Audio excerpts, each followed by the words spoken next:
Hey listeners, welcome back to CuboldCast. Today we'll be talking about our favorite indie games.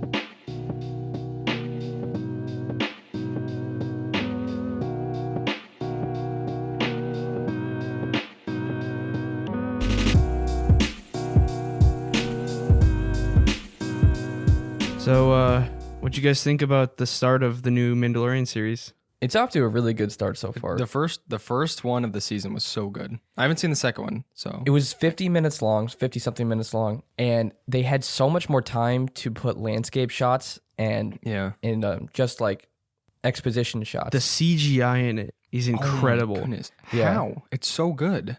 Like I don't know. It's up there with like the top movies. Like you guys watched like things on how they actually created the show, right? yeah. With the giant screen. Don't they have a bigger the 360 one screen? now? They might. They use Unreal Engine 4, Really? to create some of the scenes.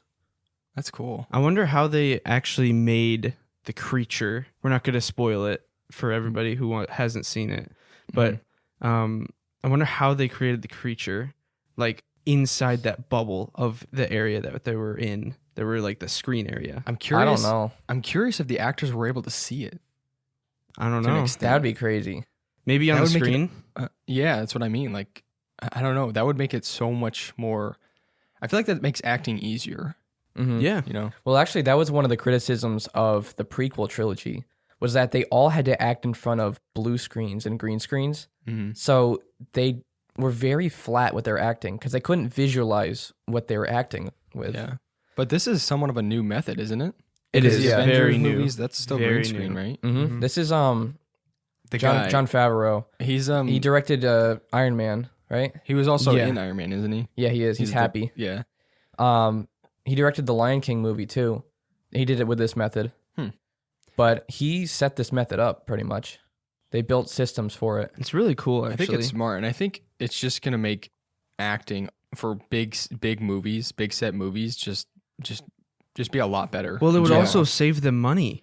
Yeah, Because they don't true. have to pay for props. Well, obviously they do have to pay for props, but like areas, they don't Yeah. have to fly the people to, let's say, Greenland or something like Oh that. yeah, it can be a lot They- more centralized. Yeah, literally, they could just keep it in one area. But what I think is crazy is there will be scenes where the Mandalorian's in a city. You can't tell what's real and what's fake because you know some of them are real because he interacts with them. But the stuff in the background, you can't tell if they're fake or not. Yeah. It's amazing. It's crazy. I do want to say that the music in this one episode that I saw, is better than the music in the entire first season. I know you haven't Yeah. seen the second episode, but the music is like It's good just too. as good. Mm-hmm. It's crazy. really I don't- good. I don't know who's the composer, but it's incredible. Yeah, I know Chug was saying that it wasn't as good.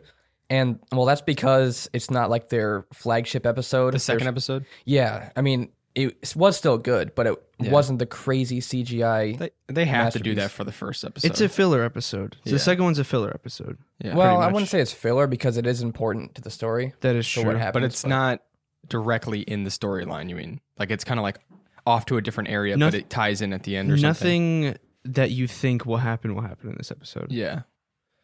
It was kind of a funny episode. It was. There were a couple parts Oh, with I the like child. that. Yeah, I'm not I gonna didn't spoil see it. too but- much of the child in the first He's one. he's a lot more centralized in this one. Mm-hmm. That's so- I actually loved it. Yeah, the first episode was amazing. I still got to watch the second one. I'll probably do it later today if I have time. It's not as long. I think it's like 30, 40 minutes. But still, it's longer than last season's episodes. Mm-hmm. Aren't they making an Obi-Wan show? A Coming couple out years. next summer if they didn't delay it. I'm excied for that. Me too. If it's Ewan McGregor, It is. I'm pretty sure It's it gotta is. be. yeah. It needs to be. I saw this short film of this guy playing Obi-Wan on Tatooine. It's supposed to be like how Obi-Wan watched over Luke.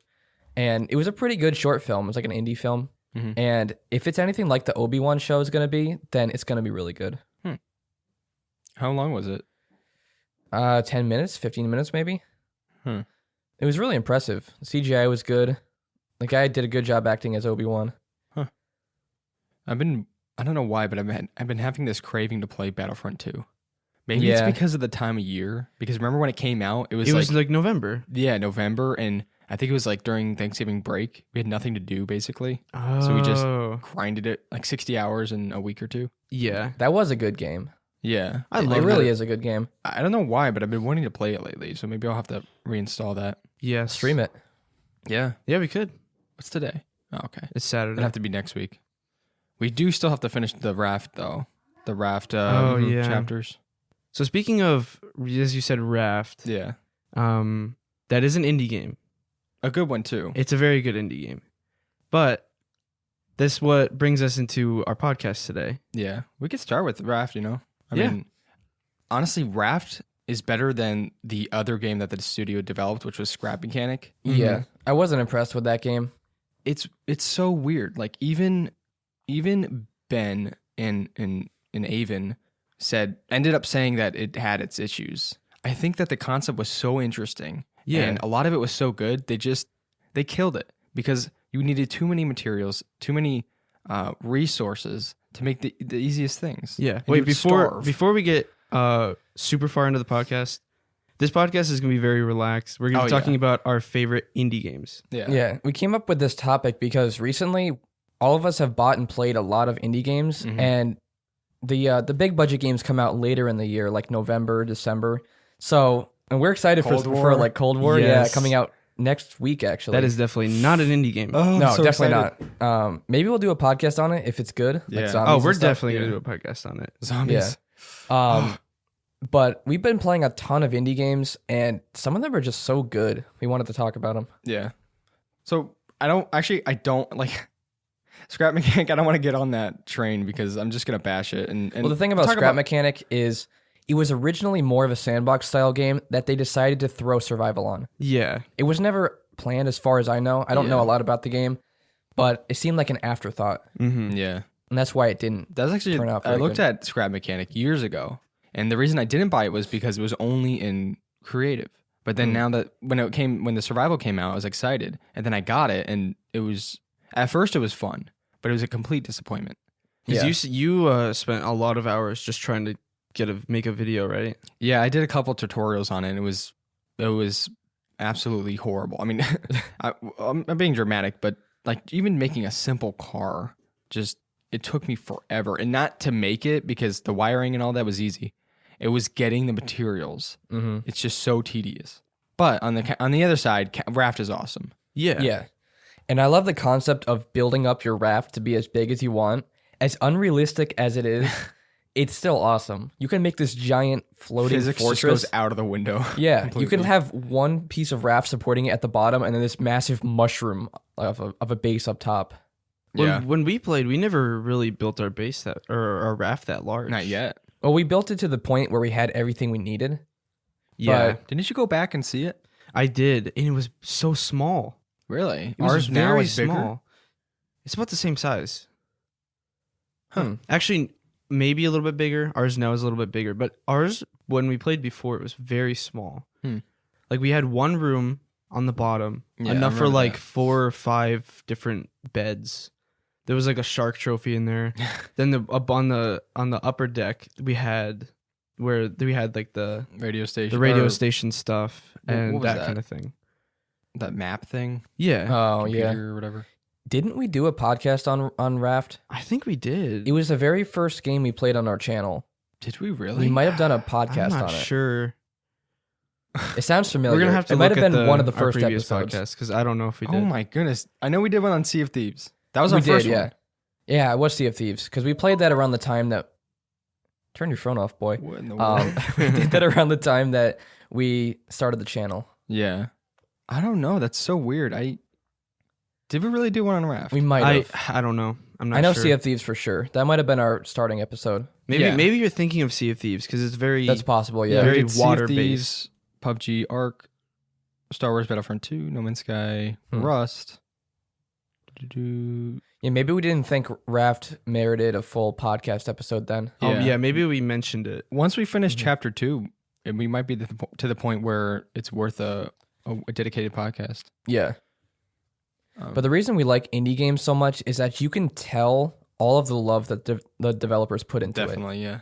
It's not the whole, oh, let's just throw loot boxes in to get more money Oh my goodness. type thing. Yeah. It's you can see all the little details and you can appreciate all the work the developers put into it. I think to go off of that, it's like it's like dilution. Like the smaller the team, the more you feel like personality in the game. It's like they're saying too many cooks spoiled the soup. Yeah. That's kind of the way it is for bigger games sometimes. Yeah. It's not to say that we don't like AAA games. Oh, no, we love them. It's just there's a different feel that you get from indie games. Well, look at PUBG. Yeah. Well, Like it's not indie anymore. Or is it double A? It used to be indie, and then when it got to a big corporation level, that's when the downfall started. Yeah. Yeah. I jumped into that. It's weird. I always hated playing solos on PUBG, so it's like I can't really give a full like personal opinion on it now. Mm-hmm. So I'd have to play with a couple people, but when I jumped into it, it was absolutely insane. Like I died so fast. Mm-hmm. And it wasn't like before where, you get shot and then you get behind cover. It was like I died and I don't know where it came from. Well, I think that's just the case of a game being around so long. There's people that play it since the beginning. Yeah. And they're just too good at it. I want to get like some other people to play with so I can kind of get like a better idea. Maybe I can survive longer or something, but solos, I never really liked them and I hate them now, jumping back into it. Mm-hmm. Mm-hmm. I actually used to play solos all the time because I was the first one who got PUBG, and I would just play solos by myself, and then everyone else got it, and they started playing. But they tried to copy Fortnite on too many levels with PUBG. And PUBG After came the fact. first. It was after the fact, too. Yeah, they saw the success of Fortnite and decided, hey, let's put our own dances in the game, that was not their player base. Well, the Battle Pass, that was a whole nother issue entirely. Loot boxes. And those were a the scam. keys with the beige skins. They were a scam. Beige crossbow skin. Yes. I think we mentioned that so many times in other podcasts. Yeah. Because it's just so bad. I know. It's It terrible. was so bad that we still talk about it now, years later. I think the issue with PUBG and how they changed their entire game was they were going after a different demographic. They were going after the kids that wanted a free game. That's not their game. That's it was not paid PUBG. too. Yeah, it's still paid to this day. Yeah, they were trying to appeal to a younger, less financially backed demographic that likes Fortnite, while still holding the cover of being a $30 game. It It's just ridiculous. didn't work. They should have just it's appealed to 30? their base. Because I think I bought it when I was like 15. Make it Or free. It's 30. Wow. Yeah. Like either make it free or take out the season pass. I feel like if it was free, all that loot box stuff would just ramp up. Well, it's already at that point anyway, so it really wouldn't change. And it was just they lost a lot of their base. Yeah. I feel like most games that came out of that era are becoming free now. Like, I mean, Destiny 2, that was like a couple years ago. That went free. Mm-hmm. Rocket League, came out years ago. That finally went free recently. Now, even though that was paid, that still had DLCs and loot boxes. But it wasn't to the point where it was obtrusive. yeah, Yeah. exactly. Like, basically, you'd get these boxes and you'd have to buy keys to open them. Yeah. But if you never opened them, it wouldn't even make a difference. Well, JJ, I know you and we actually bought cars. Well, those are DLC packs. We bought DLC packs for cars in the past because we actually generally wanted them. But it was more than just skins. It was actual vehicles that had different stats Yeah. and different cosmetics to go with those vehicles. It's different than buying skins that just change the look of your gun. Mm-hmm. Wait. Sorry, I kind of zoned out on that. So wait, it was only just skins and they weren't In Rocket intrusive. League? Yeah. No. Rocket League, their DLCs are different cars. It's like buying different operators, I guess. Even though they're not hugely different. Yeah. Some are different sizes. They're not faster than each So other. like weight, Some are, yeah. speed. They are? Yeah, weight, speed, size. Like the bigger ones are good for Like you can get pushing a people. you can the get a ball. creeper van looking thing that's like really slow, but it hits the ball really far. And you destroy people faster. Yeah. Wait, you can destroy other cars? Yeah, it's called a demolition. Huh. If you speed up really fast and you're boosting and you boost into someone, they blow up. Yeah, That's cool. that is technically an indie game, right? Not Not anymore. actually, I don't know. Well, I can look it up. Well, it was like Psionics or something. Yeah, it was that's a some developer. random indie developer or something, and I think they created Rocket League. So it might be an indie game. I'm not sure. I mean, now it's free on Epic. Right. I know for sure. I don't know. That's weird. Well, the developers are the publishers with help from Panic Button Games. Never heard of it. I don't know what they are. I think they are indie games then. It is an indie game technically. That game's been out for a while too. Yeah. It has. It's fun. Have you tried it before? I played it once a couple years ago with Ben on the Switch. Yeah, Jason and I used to be really into it. Mhm. Yeah. I used to be really good at it. It looks fun. Maybe I'll have to pick it up. I know Green Banana from the Discord's been asking everyone to play actually. Mhm. Yeah, I'd play it. I'd be down for that. Yeah. We should do what is Tournaments. it? Yeah, tournaments between That'd be Cubold fun. people on our Yeah. Discord server. Yeah, that would be fun. Yeah, because you can set up private servers and have like championships. Speaking of tournaments, this is something I thought of the other day. There's a game mode you can play in Terraria. It's not like from the menu or anything, but it's a game mode that you set up yourself called Capture the Gem. And basically, you create hardcore characters and you download a map. And a hardcore character is a character that when it dies, it gets deleted. So you get like a cool map with castles and stuff. And each side, there's a gem in each chest. And there are specific gems in game for Capture the Gem. So when a player has the gem, you see it floating above their head, so you can see it. But basically, you start out with a couple starting weapons, and it's like Capture the Flag, but in Terraria. Huh. And you have to steal the other person's gem and bring it back to your base. That's actually cool. Yeah. That would be I used to fun. watch people play that all the time, and it looks so fun. We should set that up for the Discord. We You should. should. But it's something that doesn't continuously run. Unless you say no digging. You can make a no digging map, but then that's no fun. Yeah. It would be set up on like play-by-play basis, right? Just like if we decided to play it one night, then Like tournaments or something, and then Yeah. we have a grand prize for whoever wins. we stream Yeah. it too. Yeah, that'd be fun. That would be fun, yeah. But I want to do more tournaments and stuff like that with the Discord server. Yeah. Yeah, I wish I had a Switch and everyone else had a Switch. Obviously, it's not going to happen because they're kind of expensive. Well, not really, but sort of. For Smash tournaments. Yeah. But then again, it would I feel like the level of skill would be like all over the place. Mhm. It just wouldn't really be fair. Mm-hmm.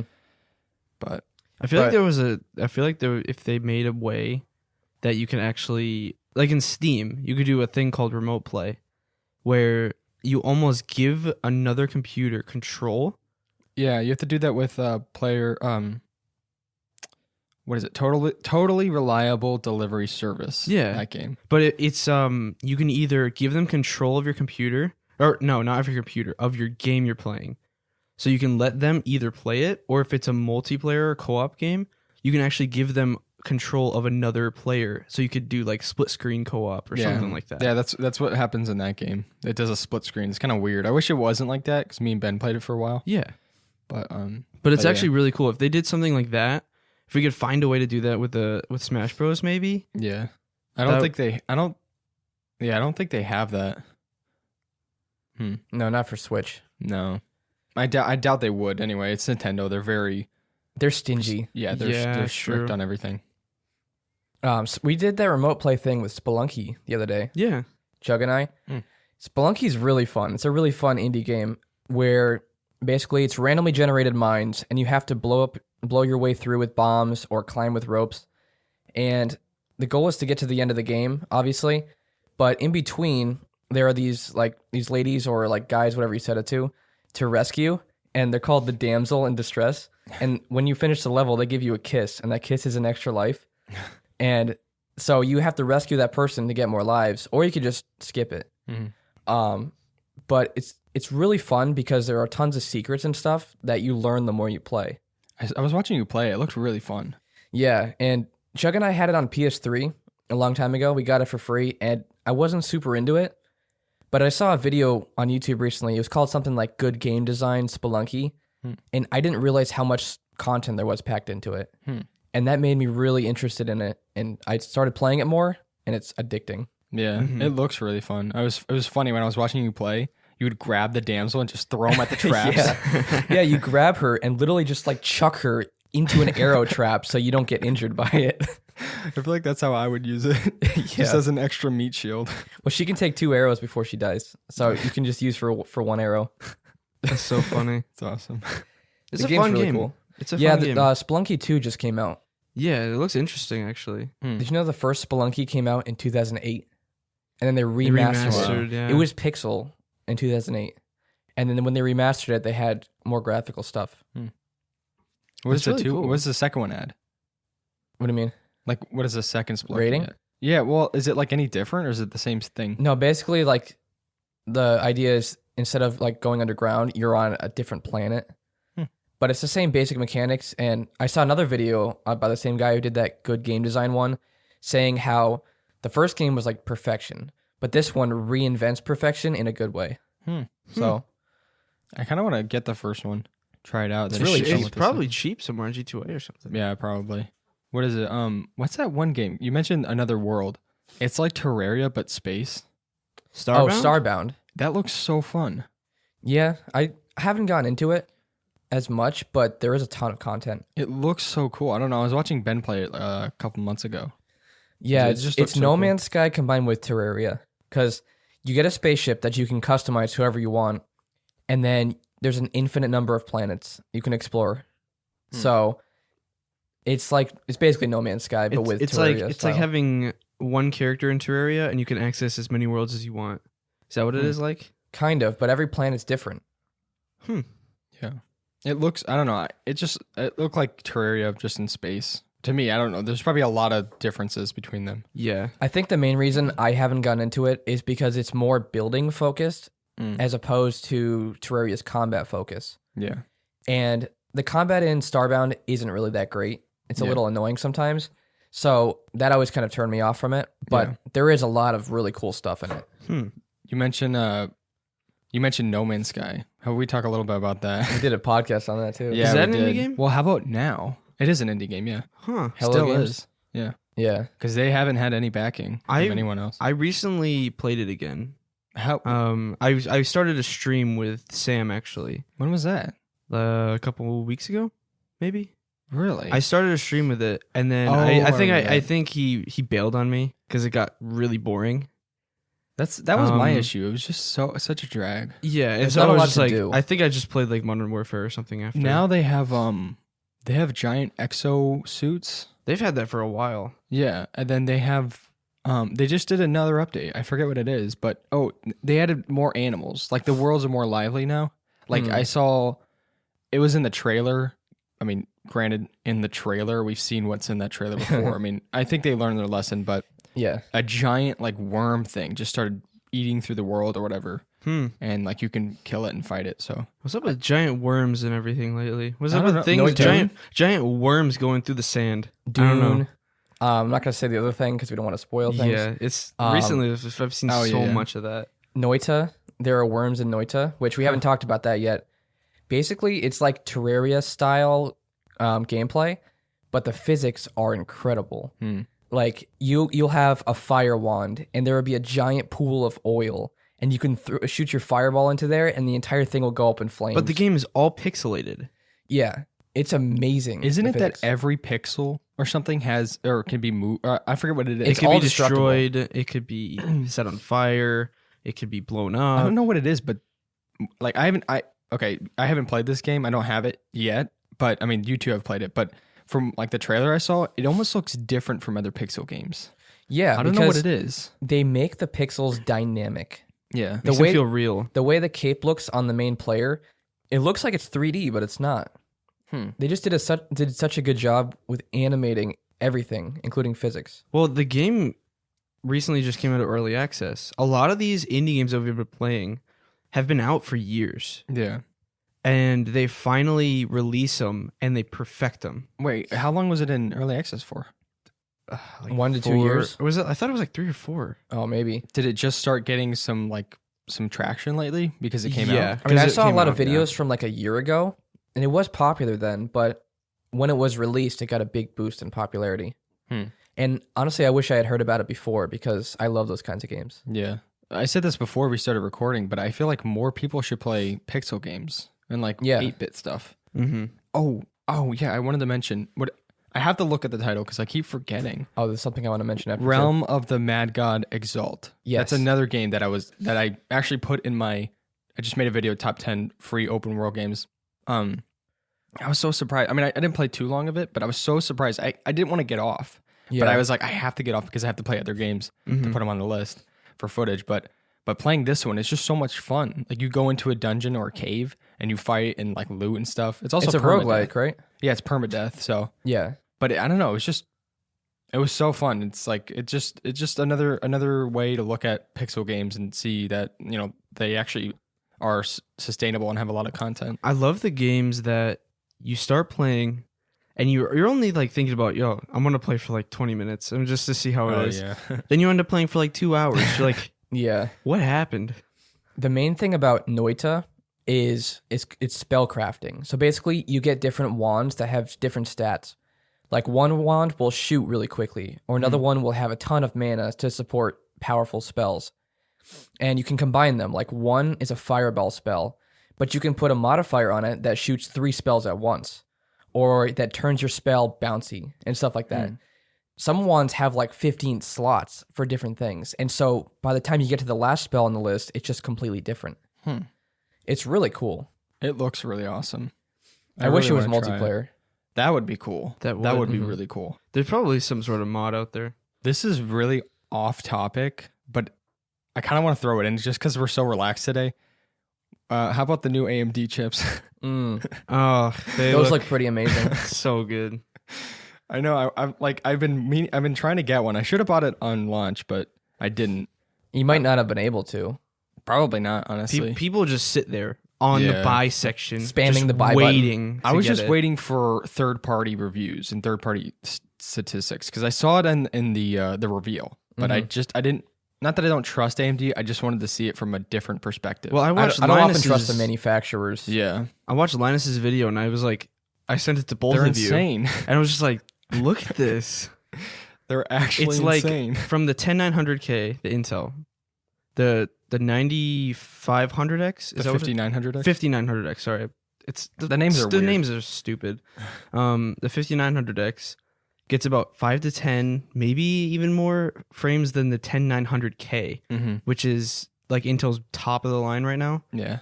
And then there's the the 5950X, which gets about 10 to 15 frames more than the 5900. It's insane. insane. Which yeah. means 20 to 25 frames difference from Intel's top of the line. I'll probably get the 5900X because the difference between the 50, like they're somewhat comparable in some statistics. I sent you one video, but the 5900X is slightly lower than the 5950X, but it's $250 cheaper. Yeah, I it's don't want to literally spend $550 $800 on a CPU. Ew, yeah. Yeah. And in the next couple months, maybe up to Christmas, like past that, the chips will probably be a little bit cheaper.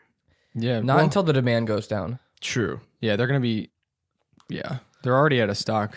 So Chug and I are hoping Intel comes up with something that's comparable because that would drop the price more. true, yeah. And I mean, if Intel can When are manage their to next beat chips? those, that would be even better. Yeah. But when are if the chips coming out though? Don't know. The 11 series, is that out or is that It's coming out? out. I thought it was like It's late something. next It's year? something Lake. It's something Yeah, I Lake. I remember. forgot what the name of it was. was it? I They thought have it a was lot of late late ones. next year though, like November. Oh, same maybe. time. Maybe. If that's the case, we'll just get AMD. But we'll most Linus- likely get AMDs. Linus said, or in his video when I was watching it, he said that based on what Intel has said, like they said they're going to have like a 10 to 15% increase or something like that. It's gonna be like the same. It's going to be just comparable to AMD if they go off those numbers. So they're really going to have to boost it, which I'm pretty sure they're probably a little worried now. But if AMD's cheaper when those come out, Yeah, I mean- AMD has always undercut Intel with price, except for now. yeah, It's like $20. Well, the 5900X is like $20 more than the no, what, it's 10? it's it's $550 and the 10900K is about $500. So Oh, it's like okay, so $50 more. $50. Okay. A couple years ago, I built a PC just for fun with a Ryzen chip in it.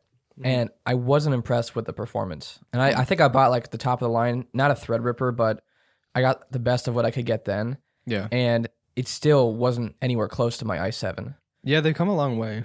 Yeah. I remember when people were talking about that they'd be the Intel killer a couple years ago. Yeah. If that's the case now, then definitely switch to Intel. Or Yeah, I I mean, mean- sorry, AMD. The data shows that it's better. Mm-hmm. We haven't personally seen with our own eyes comparable stats, but I It's mean, data. yeah, whatever. Data. No, No, we haven't people say actually. different We words. actually haven't like. Duda. in I our like Duda. in Yeah, our me own too. eyes, like we haven't had a motherboard with each chip, and we haven't compared it like the people. Oh do. yeah. So we don't really know exactly Yeah. if they're. There's been being some serious or not? variability between the statistics. Some people have higher numbers. Some people Well, that's have called the Silicon Lottery. some people have slightly lower. So either way, they're all above Intel. Now. Yeah. Yeah. Have you heard that term? No. What is Silicon Lottery. Basically, the quality of the chips will vary from chip to chip. it? So some people might get better quality Oh silicon in yeah, there. yeah. Never mind. Yeah. Okay. So like some people might win the Silicon Lottery and have this amazing performing CPU, and others are not as great, but Yeah. still good. Yeah. When I built my mom's computer, the chip felt so beefy. It felt so good. Like it was so chunky. The Maybe that's- Ryzen. Yeah, maybe that's because that one was a 30 something G, and it was like it had integrated graphics. Actually, I think the best integrated graphics yet. Really? Well, Yeah, your it had 2 gigs of VRAM. your i5 doesn't have integrated. I have no idea. I'm not sure. I have a 6700K. Do you have a K? Okay, Yeah. if K you have a does. K, then it has integrated. Okay, then yeah, probably. We're probably boring some people who Yeah, are. yeah, Let's get back to the indie games. I just wanted to mention it because it was, I don't know. It just came, the numbers just came out Thursday, I think. So Yeah. anyway, so what were we talking about? One game I wanted to mention is Dwarf Fortress. I've never heard of it. Dwarf Fortress is a game that came out in maybe 2001, 2003, one of those years. And it's known as one of the most complicated games of all time because the guy's been working on it since then. Still? Consistently, yeah. Wow, that's dedication. It's literally insane. I've been playing another indie game called Rimworld, where it's like a civilization builder, but that doesn't even touch Dwarf Fortress. Because before you even start, the game generates 50 years of lore in your world. Yeah. Generates? It generates it, like the rise and fall of different civilizations. Now, the thing with Dwarf Fortress is that the graphics are currently symbols. Symbols, as in like exclamation points, What? commas. Yeah, those are the graphics. I'm checking it now. I want to see what this looks like. But the game is being released with full graphics on Steam sometime next year. What? And when that comes out, I'm buying it for sure. Hold on. So what I'm seeing right now is what is it? Typography? It's called ASCII. And it's made with all Those are symbols, ASCII symbols. what? But yeah, basically there are multiple levels of typography. So, like, let's say you establish your dwarfs in a mountain. Well, you can go several layers underground and several layers above ground with that too. What in the world? How does this even work? I played it one time, and before I started, I watched like several hours of tutorials just to know how to play. So ridiculous. Okay, so what is it? Like a kingdom builder? It's a story builder. So wait. You can do whatever you want. You can establish your dwarfs and create a giant kingdom. The new release on Steam is adding an RPG mode, which lets you explore the world as a single dwarf adventurer. What? Yeah. So it generates procedurally generates 50 years of lore. Yeah, or however many years you set. How? It's crazy. Crazy This guy's a complicated. genius or something? I don't know, but it's known as one of the most complicated games of all time. It's ridiculous. Wow. That's And crazy. It took me several hours just to learn how to play. This looks really fun. And I did play it for a while, and it was really cool. There's just so much I involved might with just it. wait for the Steam release. I'm going to buy it on launch because I've How been much is waiting that for gonna be? $20. Oh wow. But the game has been free for all this time. And actually, the only reason the guy is releasing it is because he needs to pay for medical bills.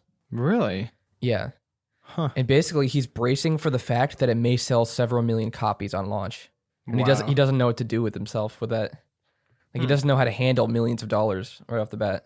Wow. my. He must be really low key on stuff like that. Yeah. Seems like a pretty humble guy. Like, Yeah. he releases videos of him talking about the new features of the Steam thing. Mhm. He's just sitting in his house and, like, doesn't look like anything fancy. And he seems like a pretty nice guy. But it's weird that he hasn't monetized it or anything. Let's have him on the podcast. That'd be cool. That would be cool, yeah. Actually, let's write that down, maybe. Yeah. I mean, if he seems like a relaxed guy, then he might not have any of that, like, what do you call it? I don't know what you call it. Press. I don't know. Arrogance? Yeah. I don't know. Well, yeah. So, I don't know. That sounds really cool. I'll be looking into that when it releases. Yeah, Wait, it's on my wish list. There's no date yet, but people think next year because there are just so many systems he has to create, like graphic systems for it. Mm-hmm. Is it going to be like insanely good graphics or is it just basic? It's still no, pixel, right? enough so you can see things better, but still, it's still going to be as complicated. Yeah, that's cool. Huh. I'm really interested in that game because the game Rimworld I've been playing is already decently complicated, but nowhere near Dwarf Fortress. Yeah. Chug, you've been playing Hades, right? Yes. You should talk about that a little bit. The game is amazing.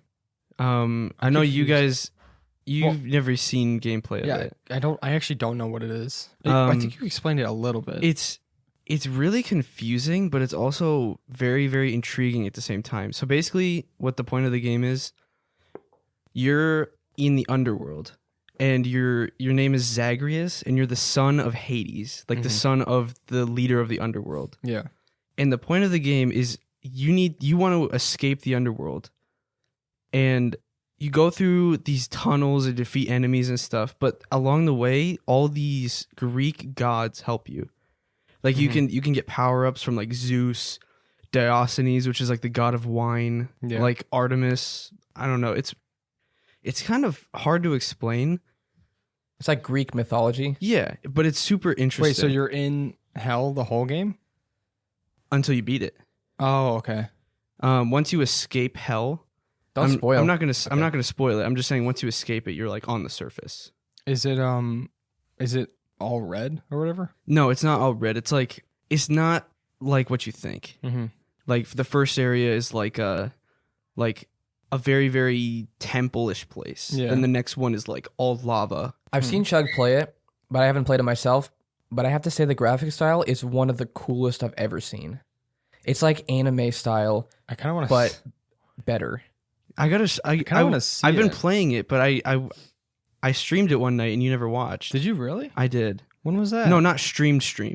Like I streamed it in the Discord and you okay. didn't watch. Oh, wow. But the basic thing about the game is you never die, but you do. What do you mean? So Like the gods never die, they just get resurrected. yeah. So death is how you progress. Mm-hmm. So basically there's this pool of sticks, which is like this blood pool. Mm-hmm. And whenever you die in the underworld, you get sent back to this blood pool and get resurrected in it. Yeah. But you're not dead.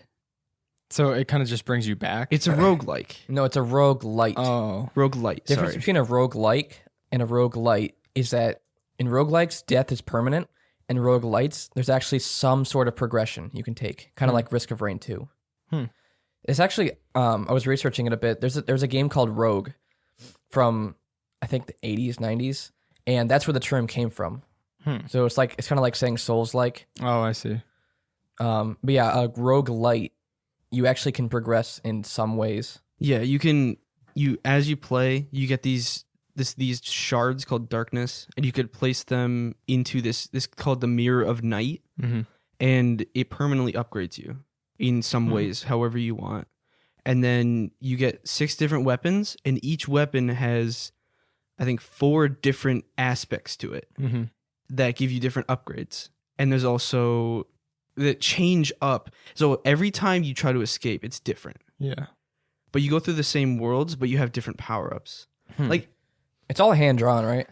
I think so. It looks really cool. It's by the same people who did Bastion. I don't know if you guys know. No, but, I don't. and Transistor.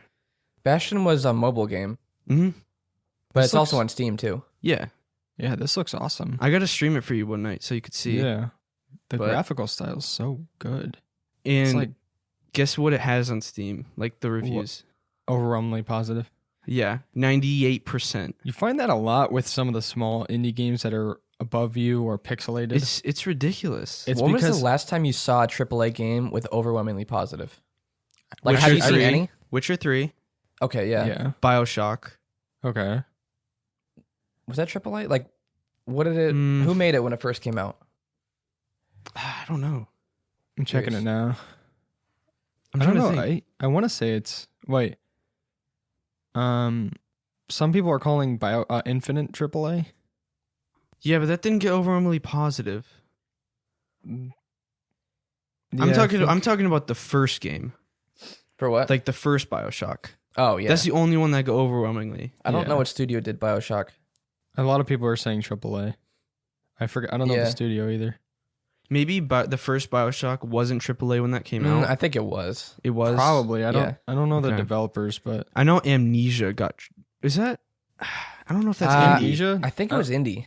It is indie. because that got overwhelmingly positive. I'm trying to think. 'Cause First that one or was the second one? the first one? Oh, the it's by- second one got BioShock like, was very by positive. 2K Games. Oh, that's okay, definitely yeah. AAA. Oh, Borderlands 2. Yeah. Borderlands 2 got overwhelmingly positive. Mhm. So There are a few. Yeah. there's not that many. Yeah. And that's just on Steam. I don't know what the what people think on consoles and stuff like that, but Yeah. But most indie games come out on PC. Mm-hmm. It's an easier platform to get into. definitely. And the majority of overwhelmingly positive reviews are probably on indie games. Mhm. Yeah. And that's like I'm a person who doesn't review games on Steam unless I really like the game. Yeah. I only reviewed like 1 or 2 games. But there's a lot more people that don't review that could put more into it and that could bring it up higher. Yeah. But they just don't. It could be 'Cause they're that too lazy. a lot of people are probably maybe expecting a little more from the AAA games, and a lot of times they just come short. Mm-hmm. But then again, also we've been saying this a lot in the podcast. It's like when you're given a small amount of tools, a lot of times you're more creative with them, and that's what Yeah. happens with indie games. But with Hades, it actually officially came out. It's been early access in a few years. Mm. But why haven't I heard of it? That's the odd thing. Because Did they just not market it? Over time, I think more people played it, and when it finally released, this goes for any game, that I feel like all the streamers finally made it. What is the word? Popular. Like Among Us? But that, I don't think that was early access. Mm. Yeah, I don't know. I know Among Us got popular after a certain streamer played it. But But there's a ton of early access games out there that has so much potential. Yeah, definitely. So much potential. Like, it's ridiculous. I think the industry has shifted now where it's honestly to the point where you should just expect a game to come out in early access before it fully releases, Yeah. unless it's AAA or AA. well, early access is a really good opportunity for smaller studios Yeah, because they can get development funded as they play. yeah. But it's also Or a as they bad develop. idea And for certain feedback. studios, though. Yeah. For certain games, it might be a bad idea, though. Like what? I'm trying to think. Like, I thought there was one specific think- one that I was thinking of, but I forgot what it was. I think a good example would probably be PUBG. I think because it was in early access, and I think all of the hype was in its early access state. Yeah. I mean, when it released, it still was hyped, but after that point, it just kind of fell off. Mm-hmm. I think the problem with PUBG is that it became too successful. It Mhm. was the most played game on Steam for a It little was, bit. yeah. And- I think it's one of the It's most still played. at number 3 or 4. Yeah. And I mean, it's still popular, but I think the loss of some of its charm happened when it became corporate, when they established PUBG Corp Mm. and they took it to the corporate level Yeah, as opposed to just a small studio level. yeah, definitely. And then their goal was to please investors and stuff like that, as opposed to let's just create what's good for the game. Yeah, it's sad, Yeah. but it happens. But most of the time, early access is good for the game That and is for the true. developer. Hmm. There's a game I really like that came out on mobile first called The Silent Age. I think you know what I'm talking about. I do, yeah. It's a point and click style game, but it has to do with, it's set in the 80s and it has to do with time travel. So you find this little device and you go throughout the environments that are all hand drawn. And let's say like there's a plant blocking your way. Well, you have this device that puts you in the past or the future. So you can go into the past and kill the plant with some chemical or something. Mhm. Then you go into the future and it's not there anymore. And so it has to do with what you do in the past affects the future. Hmm. And there's part 1 out, and I've been looking forward to part 2 for like 5 years, literally. Is it still in the making? It is, yeah. I was reading about it yesterday, and it's because that they couldn't get funds for it until a big studio stepped in and gave them the funds to finish it. Hmm. So they should have done early access. It probably would have helped them out. Yeah. I do want to talk about a game that I haven't finished yet, but I did start playing and I got pretty far. It's called Outer Wilds, and it's actually really it's an interesting indie game. It's basically it sets you're an alien race and you start out in your home world, I guess you can call it. Each world isn't very big. You can probably run around it in maybe 15 minutes, 20 minutes. So they're not very big, but you start out, it's first person, and you start out knowing basically nothing up to that point. You wake up and you know that this is your first day of going out into the solar system, and you start talking to this guy by the fire. Then if you go around the little village that you're in, all the other alien characters are ask you if you're ready to fly today or whatever. So you get in your ship and you fly around. You go to the different planets and you realize that there was this ancient civilization before you, and you slowly uncover more details through text and more of the story of what happened to them through like dead bodies and stuff like that. It's not gory or anything, just like skeletons. And they were working on different, I don't know how to explain it, but they were trying to I forget exactly. They were trying to uncover some sort of secret of the universe or something, but you slowly gain more information as you explore the planets, and then every 15 or 20 minutes, the universe, your solar system explodes. So you see the sun and it starts getting bigger and bigger and bigger, and then all of a sudden it just explodes. And then all these memories start flashing back, and you wake up again back where you started. And then you wake up and no one else knows what you've been through. So you talk to them and you say, you can do an option where you say, what did you just see that? Did you see the sun explode? And they say, I don't know what you're talking about.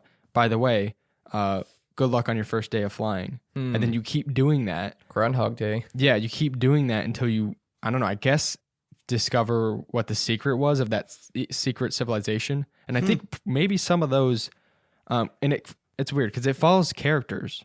So the ancient civilization, you follow these researchers and you know their names and you know that they've been to different planets and different teams and stuff like that. So I'm guessing that maybe a couple of them are still alive, but you find different ones that are dead. And it's almost like you get connected to them. But the game, I don't know, it's really interesting. It's a lot of dialogue, a lot of patience, but as far as I've gotten now, it's really intriguing. I know you and I like movies like that. Yeah. And I don't know about you, Chug. I know you like to an extent. Yeah. I know Caleb and I like a lot of dialogue in movies. Yeah. And when we watch movies all together, some people get annoyed. Yeah. They want to watch war movies instead. Well, I like all the movies that you guys watch. It's just some of the people who only like war movies. Ricky. Keenan. But yeah, I like movies like that. Like Knives Out, that was sick. Yeah. Yeah, but that's a little different. I mean, that was a good movie. I did like that. Yeah. But we're talking about stuff that has a ton of dialogue. What's and that then, one movie that you... Coherence? Is that what Was it was that called? Yeah, it was this really, really low budget movie. Oh, yeah. It was like $50,000 to make it. Mm-hmm. And it has to do with like a group of friends. And all these people aren't even like known actors. They're just random people. Mm-hmm. And they all have a dinner party at the same time a solar eclipse. Was it a solar eclipse? Yeah. Solar eclipse was happening. Or maybe, no, I think it was a meteor going over. Oh, that's right. Yeah, meteor going overhead. And all these things just start happening. But it's mostly based around dialogue and the relationships between characters. Mm-hmm. Really interesting movie. Pretty incredible acting. It was great, yeah. It was awesome. And we were watching it with Brian, and he left midway because he got bored. But that's like actually what I was gonna say about Outer Wilds. It's not for everyone. Yeah. It isn't for everyone. It's gonna be a lot of slow, kind of dragging, but you slowly uncover more and more and more. Mm-hmm. If you're someone who only likes action and less dialogue, you probably wouldn't like that. No then. way. Okay. Well, JD, you and we've started like playing a lot of roguelikes. Yeah, and I think the first roguelike I really got into was Paint the Town Red Beneath. Yeah. I don't know if you played Paint the Town Red. Yeah, I watched Chug play it. Yeah, it's voxel based. So like little blocks, little cubes, but it's very gory because like it'll be a voxel character and you hit them with a shovel and then their face will break open and blood will squirt everywhere. Like you Just get picture blood. shotguns, you can blow people's heads up. Yeah. Yeah. But they came out with a roguelike called Beneath where you're basically in hell. It's like Doom, but it's a pixel roguelike. And I got really addicted to that for a little while. And that really started my love for roguelike games. Yeah. Then you got Risk of Rain 2. Is that indie? yeah. And then you Risk of finally Rain 2? Yeah. Yeah. Then you finally got me to get it, and then I loved it. Yeah, you didn't know if you wanted it at first. Yeah, I wasn't sure. Like until It's really fun. It is. We played that for a while. We streamed it like 4 or 5 times in a row. Yeah. I did a bunch of videos on it that some of them are doing pretty well. Oh yeah, you're right. I forgot about those. Yeah, there's Yeah. Spelunky. I'm trying to think of the Noita, Hades. Yeah. Roguelikes are just so fun because they're different every time you play them. Yeah. But I've never seen a really big budget roguelike before. Mm-hmm. Have you? Hmm. I can't recall. Yeah, I don't know. I don't think so. Maybe it's just not, I guess, profitable enough. Minecraft hardcore mode. But I've seen people compare roguelikes to gambling Really?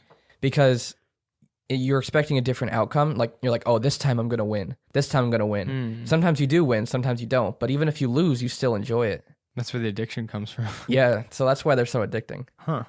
I'm surprised that big budget publishers haven't capitalized on that because it seems like it would benefit them. Yeah, definitely.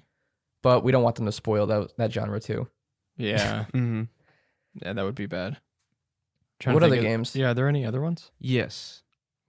Phasmaphobia. Oh yeah, Oh, yeah.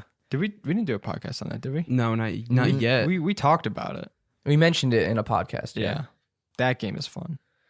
It's mainly supposed to be a VR game, but the whole point is you're the pre-Ghostbusters team. Mm-hmm. You go into a haunted location and have to locate where the ghost is and what type of ghost it is through different means, such as taking videos of it, checking the temperature in the room. What else? EMF readers, books. Yeah, electromagnetic frequencies, a ghost writing book, smudges on the wall with a black light, stuff like that. Yeah, and you get that information and you sell it to the next crew or whatever. I mean, you can't play as that crew, but essentially you're evidence gatherers. Mm-hmm. But I think what really gives this game its charm and its terrifying feel is the atmosphere that they're able to pull off. Yeah. When you walk into a house, like when you walk into the first door, you open it and you go in, all of a sudden this, I don't know how it's like this empty, dark, deep bass that you feel on your headphones. Yeah. It's just like, boo, like right when you walk in, it feels like empty, like the house, no one's in there. It's terrifying. Yeah. And I don't know, it does so much so well. And there's a every single time you go into a house, it's random, and I think there's like 12 or 13 different like demons and Onis and different creatures like that. Yeah. Every ghost has a different personality type of ways they'll attack you or things they're weak to. Things that will spawn to. Yeah. There's a ghost talk box. What's it called? It's called the ghost box. Spirit I think. box. Yeah. Spirit box, yeah. And you can say phrases to the ghost and it'll sometimes respond to you. Yeah, it responds to your mic. Yeah. Basically, whether or not you have the spirit box or not, your mic is always on in the game and you can say its name and anger it and it'll come after you. Yeah. And it breathes in your ear. Yeah. One of them even talked to me and it was terrifying. Yeah. But when you gather that information, you put it in your book, and then there's like 3 articles of evidence or something That you need, yeah. Yeah, and then depending on which 3 of those are, you'll find out which ghost it is, and then that's pretty much when you leave. Mm-hmm. But some people get left behind and killed. Yeah. What I think is a cool detail is how you speak to each other. Oh, you can do proximity chat? Yeah. So basically, there's a proximity chat like you mentioned. So how close you are, depending on how close you are to a person, that's you could hear them. So if they're like really up close to you, you can hear them really loud. So when we do this, we use in-game chat, not Discord. Yeah, we mute Discord. Yeah. And then if you're far away, you could hear them, but they're quiet. Mm-hmm. And if they're far away enough, you can't hear them at all. So you have to use radios, which only work if the ghost isn't hunting you. Yeah. So basically, some of us will be in the trailer outside looking at the screens and gathering evidence, and someone else will be in the house, and you'll hear them screaming on the radio, and then the radio goes silent, and you don't know if they're dead or not. And since they're not in Discord, we can't just ask them if they died. So we have to go and investigate and find their body. Yeah, one time me and Chug were going back into the house because we had the most sanity, which when your sanity meter goes down, I think you're more vulnerable to getting killed by the Yes. ghost. But we were going in, and I was right behind Chug. He went in, and then I think I turned around, and I turned back, and I was gonna walk in, and the door shut. And this is what's called the hunting, and it's a period of time where the ghost is angry enough, and they'll go out searching for you in the house. They lock the front door. They disable all communications devices. What else? Your flashlight starts flickering on and off. But you can hear people in proximity chat if you're close enough. Yeah. So I went on my radio, and all I heard was static, and I was like, I started telling everyone that all of a sudden, the door shut, and Chug is in there alone, and we found his dead body. Yeah, one time Caleb was in the room alone, and Chug and I were outside going to help him. We look in the window, and Chug sees this guy with an axe strangling Caleb. Yeah, that was the first time any of us ever died. It was terrifying. All I heard was heavy footsteps. I'm like, I'm on the radio. I'm like, what's going? I think I was on the radio. I was like, what's going on? And then all of a sudden, we have a video of it, and I was like, I screamed or something. And then your radio just went silent. Yeah. And you just died. It was like a horror movie. Yeah. And then we both walked in the house after, and all I saw was his body sliding down the stairs. And I'm like, nope, I'm out of here. Yeah. The pacing is so well, too. Like, they don't do a lot of cheap jump scares. A lot of it is build up. Yeah. And then it's not to where, like, all of a sudden there'll be this giant jump scare. It's more of, like, you look down a hallway and you see a figure, and then you look back and it's gone or something. And then when the hunting happens, that's when all that built up fear just starts to go wild. When it's hunting, you have to go hide somewhere, like in a closet. And then if you say anything over your mic, it'll hear you and come to where you are. A lot of times when we walk in, we want to get more reactions from the ghost, so we'll just repeatedly say the ghost's name. Yeah, and people on stream also start repeating that too. Yeah. It's kind of funny. It's a really fun game. It is. And it's early access, too. I think that's also overwhelmingly positive, too. I think so, Is it really? I'm pretty sure. Last time I checked, I mean, I could check again, but it's only been out for like a month or so. When we started playing, it was very positive. Yeah. And it wasn't as famous. And then all of a sudden, everybody started playing it. Yeah, it got a lot of exposure when it came out, because I think it's a good streaming game. Yeah. It is. So a lot of good reactions and stuff, so I think people really were drawn to that. What do we have for time? We're over an hour. Right. I see hour 0, so we're not at hour and 10 This minutes is yet. day 1, hour 0. Yes. Yeah, no, it is. I'm checking now. It is overwhelmingly positive still. Wow. Oh, wow. Yeah, it's got a lot of good reception. Even though it has a lot of bugs too, it's still just a fun game. I want to Yeah. try it in VR. People say that it's terrifying in VR. I bet. Ricky and someone else played it in VR. Yeah, and they said they couldn't handle it. I think a lot of the death, or when you die, there's like these ghost hands that like cover your face. I think that was a lot. That was geared towards VR a lot more. So I think while you have that on, you see these hands just creep around. I think That's would be probably a lot, terrifying. yeah. They're also adding new maps, and I don't think new ghosts. I wish they'd add new ways for you to die, though. It's the same thing over and over again. Same. So It's still early access, so yeah, true. if they listen to the community, it's going to get a lot better. Oh, and they're also adding an option for you to be the ghost, That's going to be cool. I remember that. and you can only respond to people if they do certain things. That's cool. Oh, imagine that though. You can say whatever you want if they That have is a so spirit cool. box. Yeah, And then the hunting happens. Oh, That'd be, that'd be awesome. I just hope it's not like OP, because I think multiple people can die in one hunting, right? yeah. Maybe they give you the option to kill if they're a low enough sanity. Yeah, probably. Because I feel like it would be yeah, overpowered probably. if you could just kill anybody at any time. Yeah, That'd be you have kinda like dumb. an anger meter maybe, Yeah. to where like if they say your name enough and do enough things, and you get angry or something. Or sanity. Like if you have a low sanity, they can kill you. Yeah, that would be cool. I'm Yeah, that looking would. forward to that. We haven't played it in a while, so We should. I was gonna say we could stream it tonight, but I don't know. yeah. Well, there is that one game. Oh, Vector's Edge, Sector's Edge. Sector's Edge. Okay. Yeah. That looks a lot like another game called Teardown, which I'm interested in. a Oh, lot. that looks fun. Basically, it's the whole world is destructible and it's voxel based, but it's still there's smaller voxels, so it looks pretty realistic Mhm. while still maintaining the blocky feel. Mm-hmm. And the point is, you got to clear a path for your heist, whatever that heist is, stealing certain things from houses. Mm-hmm. But it looks like a really fun sandbox game. It does look fun. I haven't played Sector's Edge, but I know Casey Man in the Discord chat recommended it. I think actually like it. I tried it out. It came out like 7 days ago or something. Mm-hmm. I saw Ben playing it. It looked pretty dope. Yeah, it looks fun. I think it's cool. Like I mean, they could have made it a paid game, but I think games like that, I think it's cool that they made them free. Yeah. You know? Mm-hmm. There needs to be some free games out there, some good ones. Yeah. Mm-hmm. And not the ones that just throw a bunch of loot boxes in your face. Yeah, like mobile like games. Mm-hmm. Yeah.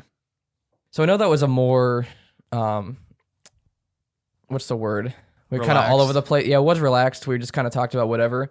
But if anyone enjoyed this style, let us know in Discord. Yeah, definitely. No one from the podcast seems to talk to us on Discord. There was someone joined our stream and said they watched us, but yeah. We really want some podcast feedback because we get a ton of YouTube feedback already. Yeah. Oh yeah. Yeah. So if you do have some comments or maybe some podcasts you want to see us talk about, then you can find our Discord on CuboldGaming.com and all our other YouTube videos and stuff like that. But we definitely want. If you look up Cubold Gaming, the Discord is one of the search results. Oh really? Yeah. Okay. Yeah.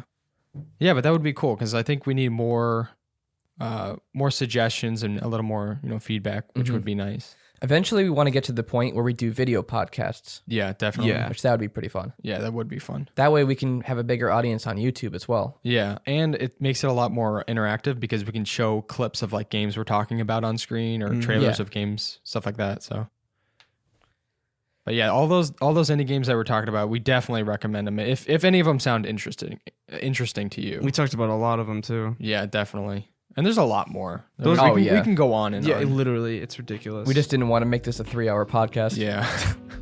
Well, I think that's going to be it for today. Thanks everyone for listening, and we'll see you in the next podcast.